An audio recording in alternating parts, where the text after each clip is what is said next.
what you are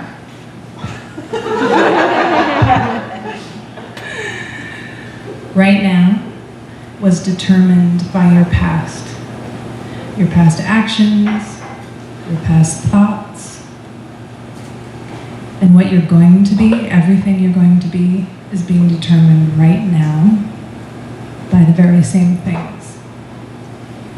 Welcome to Kharma, folks.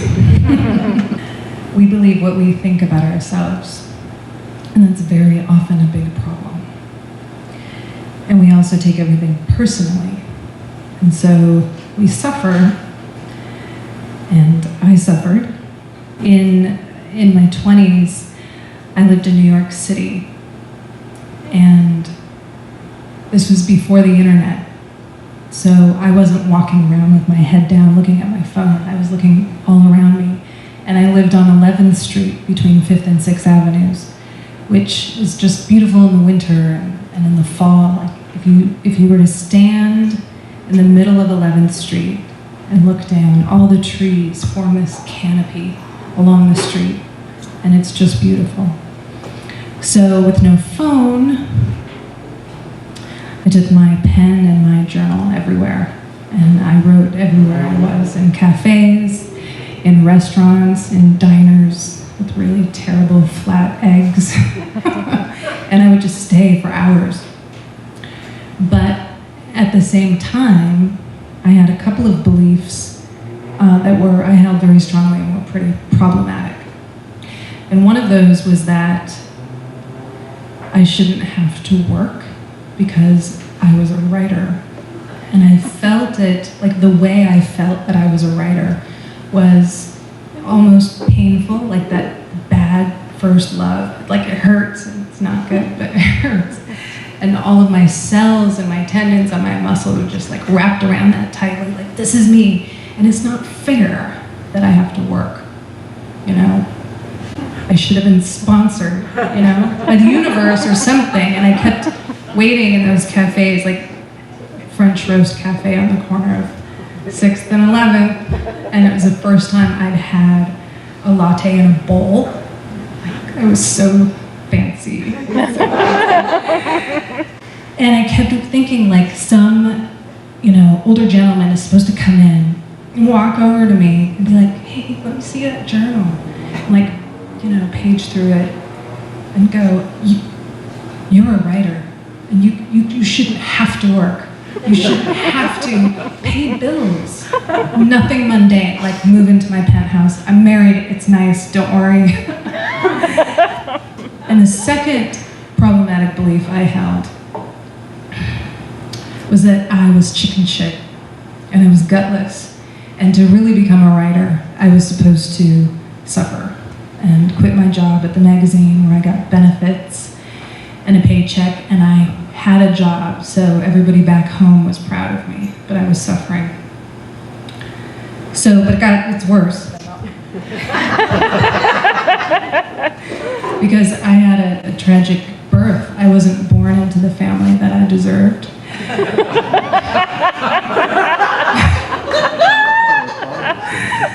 I always wanted to be born into an intellectual, upper-class Jewish family that lived on Upper East Side, like 75th Street, and summered in the Catskills. And I would just be naturally brilliant, effortless, best schools, all that kind of stuff. But I was born into a Finnish family in cold, cold northern Minnesota, uneducated until my father and his brothers were born, and alcoholic. But it gets worse. My mother, when I was 4, abandoned me. She brought me to her parents' house, like a half-an-hour drive from Duluth to Cloquet, Minnesota, and brought me there for the weekend. That's what she told me.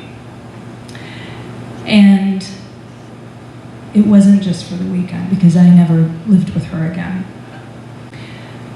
So what I got from that was I'm garbage, because the person who was supposed to raise me apparently felt that I was easy enough to drop off. So with all of that information, it was big time suffering because I wanted to write, and it didn't make sense that I had such a will, but the universe wasn't delivering. I deserved better. So, enter karma. Karma, by definition, it's a Sanskrit word, means action. That's the translation. And it doesn't just mean that, because we all want good karma, right? So we gotta act. But the action needs to be selfless, and it needs to be for the greater good, and responsible. It's really easy. But it shows up in a lot of our societal customs. So you'll find that you're generating good karma all the time, pretty easily. Things like, and karma was first talked about by the Buddha back in 500 BC. But it's in the fabric of our everyday lives. Things like holding the door for someone, not interrupting. Like, people got into a big uproar. They were counting the numbers of times that either Trump or Hillary interrupted one another, because that's how much it pisses us off, because it's so in our fabric that, like, you just don't do that. You listen. When in Rome, when you're in someone's house, do you take off your shoes? Is that the custom? Do you have composting? It's like, Sonoma County, you probably have that conversation. Like, I'm not saying you have to have composting, but if you do, we can put that in there. It's always this awkward thing you don't want to assume, but maybe they have it.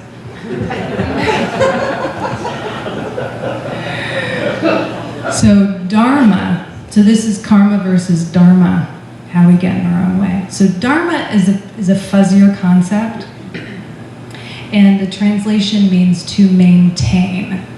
So the main idea of Dharma is that we live within it.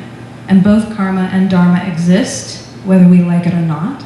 So you can play or not to your own, it's your choice. And when you're in alignment in your Dharma, everything lines up for you. You can think of it like a stream flowing. And when you're doing your purpose and seeking your bliss, things go your way, things flow. The lights are green on the boulevard. You're not on the bank banging your head against what you deserve because of your lot in life. Another way to think of it is the law of gravity dictates that you drop a wine glass and it is drawn down to the center of the earth. And Dharma draws us to our bliss. But how we fight that. So Ram Dass, a spiritual teacher and author, says this of Dharma. It's a system designed to help us on our evolutionary journey. And each experience, however wonderful or not, is a teaching. So, as you can imagine, I was generating pretty, not good karma back in New York City. I was seeking my bliss, but I wasn't taking selfless, responsible action. So I was seeing my birth in a particular way and felt that meant that I deserved something. I felt that I should be sponsored, but I wasn't taking any action towards changing that. I wasn't looking for a sugar daddy. I wasn't, finding ways to have someone support me. I wasn't looking for a waitressing job. I just wasn't taking action. As an aside, I Googled how to hold a microphone with index cards. 0 results. 0 results. But if you want, how to, make love with a chinchilla, it's oodles. So I learned about that. So why do you suppose some people repeat mistakes again and again, yet others break free? And why do some siblings from the same crazy family turn out to be addicts and suffer, and others have fulfilling lives? Why do we get in our own way? And why haven't you taken a chance on some dream or curiosity or project? And I don't mean this in the sense of, why aren't you doing it? But just to ask yourself, what is that? What is it that you think, either about where you come from or what's owed to you, that is in the way of doing that, following that curiosity? We misunderstand what our childhoods were for. We trust societal messages. These are problems. We take everything personally. We're too privileged or not privileged enough. We're too light-skinned, we're too dark-skinned, we're too effeminate, we're too butch, we're too young, we're too old, goes on and on and on and on. And we confuse destiny with fate. So if your childhood was tragic, as aspects of mine were, I'll share this with you, which is that my freedom began when I saw that my mother's neglectful behavior was a comment on her and not on me. She wasn't actually trying to set my compass in a certain direction by taking off. That was her karma that was operating. And my karma is to make decisions as soon as I became able to, for myself, to act on my own will and desires. So it took many years to finally come to a point where I found myself considering her suffering. Because think of it, 4-year-old daughter, and you're bringing her to your folks' house for the weekend, knowing that you're lying to her when you're saying it's just for the weekend. Or maybe she didn't know, and it was at the end of the weekend, and she called and said, you know what, it's going to be longer. Because she had attempted suicide, she was in rehab, and then what about the next year? Still not back, and she never did raise me. So how's that got to feel? So when I think about karma, I think it's possible to think that her action was possibly a selfless one, and that she was taking responsibility for her addiction. She had bipolar disorder as well, and that, in fact, in that way, it was for the greater good to make that very difficult decision. So I think there's great value in taking a really hard, painful look at stuff, and getting really honest with yourself. And the pain isn't fun, but the freedom is awesome. So think about grudges you're holding and misunderstandings that you cling to and the suffering that you're choosing. And remember that tonight we're all determining who we're going to be tomorrow. And if we are right now determining what we're going to be tomorrow through our actions, how will you sit now? What will you say in a moment? And how will you look at those around you? Your move. Thanks, guys.